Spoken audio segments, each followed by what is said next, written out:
Alors, comment payer sur Alibaba? Alibaba, c'est une plateforme en ligne qui est utilisée par des milliers d'utilisateurs pour l'achat des produits ou la vente des produits. Le paiement sécurisé sur une plateforme en ligne, c'est toujours un problème. Voilà. La plupart des utilisateurs sont préoccupés par les risques qu'ils courent en achetant sur une plateforme. Voilà, que le paiement soit sécurisé et qu'ils soient assurés de ne pas perdre leur argent, par exemple par des fraudes, par l'achat d'un produit et recevoir une marchandise différente de ce qu'on a acheté. Il y a beaucoup de moyens par lesquels il peut y avoir des fraudes si le paiement n'est pas sécurisé. Sur Alibaba, il y a de nombreux moyens de paiement que vous pouvez utiliser et qui sont disponibles à vous. Mais il est crucial de trouver un moyen de paiement qui est fiable et qui va vous faciliter en tant qu'acheteur. Sinon, vous pourrez faire face à des fournisseurs chinois malhonnêtes et risquer de perdre votre argent. Et donc, du coup, dans cette vidéo, je vais vous partager les différents modes de paiement utilisables sur Alibaba. Et pour bien faire les choix, je vais vous dire les avantages et les inconvénients de chaque moyen de paiement. Comme ça, vous allez faire un choix selon votre besoin, selon ce que vous voulez vraiment. Premièrement, les virements bancaires. Vous pouvez faire un virement de votre compte bancaire vers le compte de votre fournisseur. Voilà, les virements bancaires restent le moyen le moins sûr possible de faire des transactions électroniques lorsque vous payez en ligne. Et surtout lorsque vous payez un fournisseur chinois. Parce qu'avec cette méthode, vous êtes obligé de payer la somme totale d'argent avant même que le fournisseur fasse l'expédition de votre produit et vous n'avez aucune garantie. Voilà comment ça se passe. Habituellement, les gens vont sur Alibaba, tu trouves un fournisseur, tu discutes avec un fournisseur, tu aimes les produits, tu discutes avec un fournisseur. Mais maintenant, le mal avec ça, c'est que vous quittez le chat ou la conversation sur Alibaba, vous allez sur une autre plateforme, il vous donne par exemple son numéro WhatsApp et tout, ou son numéro de n'importe WeChat, ils utilisent souvent WeChat, et puis vous allez faire une conversation et puis dans cette conversation, vous allez avoir un accord sur les prix. Il va vous donner des détails du compte bancaire et vous allez faire une transaction bancaire avec un peu de chance, avec beaucoup de chance. Si vous faites confiance au fournisseur, tant mieux, vous pouvez faire la transaction bancaire parce qu'il y a des avantages liés à la transaction bancaire. Mais si c'est la première fois d'acheter chez un fournisseur, c'est vraiment risqué de faire une transaction en dehors d'Alibaba, voilà, parce qu'il va vous donner des informations nécessaires pour faire les transferts bancaires et puis vous faites ces virements-là sur son compte. Comme il n'y a aucune garantie sur les deux côtés, donc il y a vraiment un grand risque de fraude lorsque vous faites des virements bancaires. Encore une fois, je le précise, c'est mieux si vous connaissez le fournisseur, vous avez pu travailler avec lui et vous basez sur la confiance que vous avez pour lui, vous pouvez faire un transfert bancaire, un virement bancaire tranquillement. C'est vous qui êtes l'acheteur qui risquez beaucoup parce que vous envoyez l'argent sur le compte d'un fournisseur sans avoir aucune garantie et sans passer par Alibaba, la plateforme. Parce qu'il y a des avantages à passer par Alibaba, la plateforme pour le paiement. Et si vous passez par un virement bancaire, voilà, il n'y a pas de traçabilité de votre argent. Voilà, malgré que j'ai dit beaucoup de choses sur les virements bancaires qui peuvent faire peur et tout le reste, mais il y a des avantages. Il y a des avantages. L'avantage, c'est que ça s'effectue, c'est une opération qui s'effectue, peu importe là où vous êtes, c'est international, peu importe là où vous êtes, il y a une banque et vous pouvez faire la transaction. Et aussi, le transfert d'argent, il est facile. Un virement bancaire, ça se fait facilement. Et le transfert, c'est fait rapidement, à l'instant même. Le fournisseur peut recevoir l'argent. Et aussi, la chose la plus importante ici, les frais des transactions sont vraiment faibles. Donc du coup, encore une fois, si c'est un fournisseur fiable, vous pouvez utiliser le virement bancaire comme méthode de paiement. Mais l'inconvénient, c'est qu'il y a beaucoup de risques et de fraudes avec les virements bancaires. Donc du coup, un petit astuce, si vous voulez faire les virements bancaires, n'envoyez jamais de l'argent à un compte personnel. Donc, si un fournisseur décide avec vous, il doit vous envoyer un compte business, un compte professionnel. Au moins, vous savez que vous envoyez de l'argent à une entreprise et non à une personne. Passons au deuxième moyen de paiement, c'est le paiement sécurisé par escrow.com. Escrow, ça sonne un peu bizarre parce que escrow, ça fait référence, en français, ça fait référence à l'escroquerie, mais c'est rien de tout ça. C'est un mot anglais, c'est escrow.com, c'est une plateforme qui facilite le paiement pour plusieurs plateformes, inclus Alibaba également. Donc du coup, Alibaba utilise sa plateforme, sa micro-plateforme ou méga-plateforme, Alipay, pour faire les paiements par carte électronique. C'est une méthode de paiement très sécurisée d'Alibaba. Cette méthode est largement acceptée, donc partout dans le monde, vous pouvez l'utiliser. Et ce qui est bien avec cette méthode de paiement par escrow ou par Alipay, ça vous facilite parce que c'est avantageux, ça donne beaucoup plus d'avantages chez l'acheteur que chez les fournisseurs. Cette méthode permet de réduire le risque des longs délais d'attente entre la commande ou la date où vous faites la commande ou la date de la réception de la marchandise. Et c'est une méthode qui assure la sécurité de l'acheteur et aussi l'assurance auprès du fournisseur. Donc, c'est une balance qui va des deux côtés très bien. Voilà, maintenant comment ça marche? Après avoir finalisé votre transaction, vous vous connectez à votre compte professionnel escrow.com. Je vais l'écrire quelque part ou je vais mettre ça en description. Ensuite, vous entrez toutes les informations nécessaires requises. Une fois que vous avez entré les informations nécessaires, vous procédez ensuite au paiement à l'international avec escrow. Et écoutez bien ceci, il retient le paiement. Voilà, la plateforme escrow.com retient votre argent jusqu'à ce que vous allez venir confirmer que vous avez reçu la marchandise. Voilà. C'est pourquoi c'est la méthode très populaire et très appréciée par les clients parce que à moins que vous ayez reçu la marchandise, vous n'allez confirmer. Et tant que vous n'avez pas confirmé, escrow ne va pas envoyer l'argent de son compte vers les fournisseurs. Voilà, il y a des délais et tout le reste. Et aussi, vous avez une sécurité. Dans les cas où vous recevez par exemple des produits défectueux, vous recevez des produits qui ne sont pas identiquement ceux que vous avez commandés. Si vous pouvez le prouver, vous pouvez prouver, voilà, ma commande c'est cette bouteille ici, mais j'ai reçu des casques. Voilà, donc voilà, bon, ça c'est un exemple un peu bizarre, mais voilà, vous comprenez que si vous n'avez pas reçu ce que vous avez commandé, si votre soumission, votre demande elle est acceptée par escrow, votre remboursement se fera tranquillement à la centime près de tout ce que vous avez payé chez les fournisseurs. Donc, vous pouvez vous faire rembourser en cas de malhonnêteté chez les fournisseurs. L'avantage est que c'est une méthode fiable et c'est à faible coût et la sécurité entre les deux parties. L'assurance chez les fournisseurs et la sécurité chez l'acheteur. Les désavantages, j'avoue que les désavantages, il est beaucoup plus du côté du fournisseur parce que ça va prendre beaucoup de temps pour le fournisseur. Voilà, imaginez qu'il a envoyé ceci, voilà, 1000 pièces de ceci par voie maritime et que ça va prendre 40 jours pour arriver dans votre pays. Donc, du coup, le fournisseur attendra 40 jours pour que vous confirmez la réception. Lorsque vous avez confirmé la réception, lui, il va recevoir son argent sur son compte. Donc, c'est un peu un désavantage du côté des fournisseurs.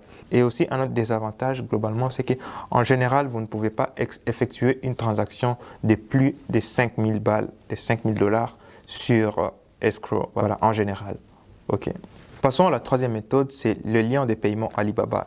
Voilà, comment ça se passe? Lorsque vous commandez sur Alibaba, vous allez avoir une conversation avec votre fournisseur. Et les fournisseurs, lorsque vous êtes d'accord sur les prix, sur les moyens de paiement, sur les frais d'expédition, s'il va envoyer votre colis chez un transitaire et tout le reste, lorsque vous êtes d'accord après une négociation, parce qu'en fait, l'achat sur Alibaba, il y a une petite négociation qui s'est faite entre les fournisseurs et l'acheteur. Donc, vous discutez, vous chattez dans les chats d'Alibaba. Et lorsque vous êtes d'accord sur les prix, les coûts et tout le reste, il va vous envoyer une facture sous forme d'un lien. Un lien où vous pouvez cliquer et voir tous les détails de ce dont vous avez parlé, les prix que vous vous êtes fixés sur une facture et vous pouvez payer à travers ces liens. Et le paiement à travers ces liens, ça se fait uniquement sur la plateforme Alibaba. Donc, vous n'avez pas besoin d'aller sur une plateforme externe pour pouvoir effectuer ce paiement.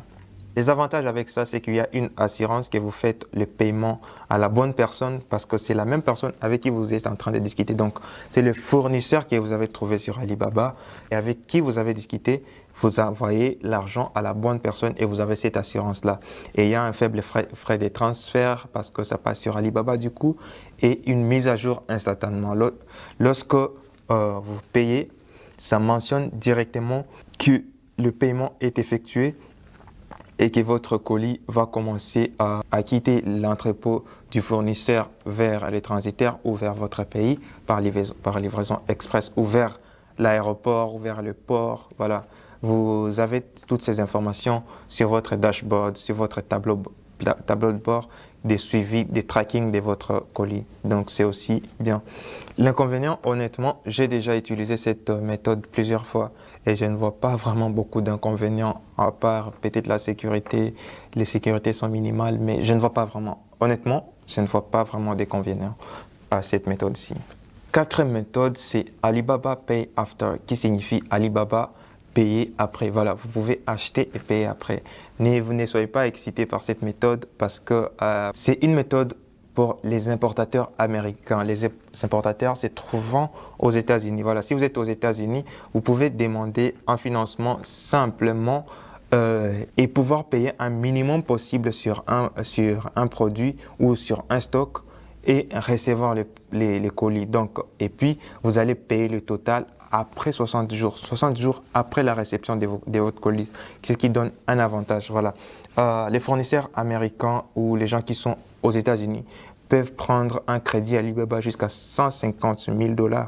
Et avec ces 150 000 $, ils peuvent acheter chez n'importe quel fournisseur sur Alibaba et recevoir le colis et payer après, ce qui serait un avantage. Je pense que lorsque cette option sera disponible pour l'Afrique, je ne manquerai pas de le mentionner si je serai en train de faire toujours des vidéos YouTube. Voilà. La méthode d'Alibaba Pay Later, Pay After ou Pay Later, je ne sais pas quelle est la bonne prononciation, c'est peut-être Pay Later. Pay Later, ce n'est pas disponible dans le monde entier, c'est uniquement pour les Américains. C'est un des avantages. Voilà. L'avantage avec ça, c'est que si vous êtes aux États-Unis et que vous voulez investir en achetant un stock sur Alibaba, voilà, vous n'avez pas besoin de grosses sommes d'argent au départ parce que vous êtes une petite entreprise, vous n'avez pas de grosses sommes, mais vous pouvez acheter parce que vous allez payer plus tard, 60 jours plus tard, et écouler les stocks si vous faites une bonne publicité et payer plus tard. Et donc, du coup, ça améliore le flux des trésoreries sur les PME se trouvant en Amérique. Maintenant, le désavantage avec ça, c'est que la plupart d'entre vous qui me suivez dans l'Afrique francophone, vous ne pouvez pas accéder à ces programmes ici. Voilà. Cinquième méthode de paiement, c'est par PayPal. PayPal est un moyen de paiement populaire, simple et sécurisé pour les transferts d'argent instantanément à l'international. Vous pouvez envisager de payer les fournisseurs chinois avec des comptes PayPal. Une chose à savoir, c'est qu'officiellement, Alibaba ne prend pas en charge PayPal, mais il offre une option de transaction commerciale. Les acheteurs, du coup, peuvent supporter les frais allant entre 4 et 5 % pour les transactions PayPal. 4 et 5 %, ça peut paraître peu d'argent, mais quand vous faites des transactions de 10 000 $, vous voyez que 4 %, 5 %, c'est suffisamment d'argent si vous faites la transaction par PayPal. Ce qui est bien avec PayPal également, c'est que vous pouvez annuler la transaction pour des problèmes de livraison ou des problèmes spécifiques, des marchandises défectueuses ou n'importe quel autre problème. Si vous pouvez prouver cela, vous pouvez récupérer votre argent parce que l'argent n'est pas crédité directement chez le compte du fournisseur. Si vous n'avez pas reçu le bon produit, vous pouvez faire une demande de remboursement et vous serez remboursé. Donc du coup, je vous recommande, si PayPal est valable dans votre pays et fonctionnel dans votre pays, parce que le problème de PayPal, c'est un peu le frais qui est un peu élevé par rapport aux frais des transactions bancaires. L'astuce, c'est que pour une première transaction avec un fournisseur, vous utilisez PayPal, vous supportez ces frais-là. Mais lorsque vous avez créé une relation de confiance, vous pouvez faire une transaction bancaire et vos colis seront livrés parce que vous savez que vous achetez chez quelqu'un de fiable. L'avantage avec PayPal, c'est que c'est accepté dans le monde entier. Il y a une protection contre les activités frauduleuses. Il y a plusieurs options de dépôt d'argent de votre carte bancaire ou de votre banque vers votre compte PayPal. Donc, vous pouvez créditer de l'argent facilement sur votre compte PayPal. Et aussi, c'est un moyen de paiement très rapide. Un avantage chez les acheteurs, il n'y a pas de frais supplémentaires qui vont chez les fournisseurs. Donc, ce que vous payez et les frais des transactions, c'est tout que vous allez payer. Donc, il n'y a pas d'autres frais supplémentaires. Le désavantage, c'est que les frais des transactions, même s'il n'y a pas de frais supplémentaires pour les fournisseurs, les frais des transactions sont vraiment élevés. Donc, et aussi, il y a la conversion. La conversion est élevée. Donc, lorsque vous convertissez, vous avez peut-être un compte PayPal où vous avez des francs CFA, et lorsque vous voulez payer en yens chinois ou en dollars américains, le taux de conversion n'est pas souvent le même avec le taux du jour. Donc du coup, ça peut être à votre désavantage. Sixième méthode de paiement, c'est Western Union sur Alibaba. Donc officiellement, vous pouvez utiliser Western Union pour le paiement sur Alibaba. Tout le monde sait que Western Union est parmi les plateformes de transfert d'argent les plus fiables. Voilà, c'est utilisé globalement à travers le monde. À chaque fois que vous sortez de chez vous, vous allez voir un logo de Western. Si vous êtes dehors, vous ne pouvez pas faire une journée sans voir un logo de Western Union, donc c'est partout. Western Union permet aux fournisseurs un retrait d'argent rapide, un transfert répété simple. Mais ce qui est mal avec Western Union, c'est que Western Union facture un peu plus cher les frais des transactions. Les frais des transactions à l'international, c'est vraiment considérable lorsque vous faites des transactions de beaucoup d'argent. Les avantages avec Western Union, c'est que c'est disponible partout, alors là j'ai dit bien partout au monde, et aussi c'est que vous pouvez retirer l'argent ou envoyer de l'argent rapidement et le fournisseur va le recevoir instantanément, et aussi vous pouvez répéter les transferts que vous avez déjà faits très simplement. Donc vous pouvez répéter un transfert. Si vous avez envoyé 6 000 $, vous n'allez pas vous pouvez refaire cette transaction plusieurs fois avec les mêmes détails. L'inconvénient avec Western Union, c'est qu'il y a un taux d'échange très faible. Voilà. J'ai parlé des taux d'échange encore une fois sur PayPal, mais sur Western Union, c'est encore pire parce que le taux d'échange, voilà, lorsque vous envoyez des dollars vers les yens chinois, ou si c'est dollars, c'est bien. Si c'est des francs CFA ou n'importe quelle monnaie vers une autre monnaie, il y a un taux d'échange désavantageux, et c'est là que Western Union s'est fait d'argent. Il a un taux d'échange vraiment inférieur au taux du jour. Et aussi un autre désavantage, donc Western Union a un très mauvais service client. Et aussi, un autre inconvénient, c'est que le taux de conversion d'argent peut être erroné sur Western Union. Voilà, c'est tout pour ces moyens de paiement. C'est à vous de choisir ce qui vous convient. Du coup, si vous voulez commander sur Alibaba, allez suivre cette vidéo sur les 4 choses à savoir avant de commander sur Alibaba. On se voit plus tard. Peace.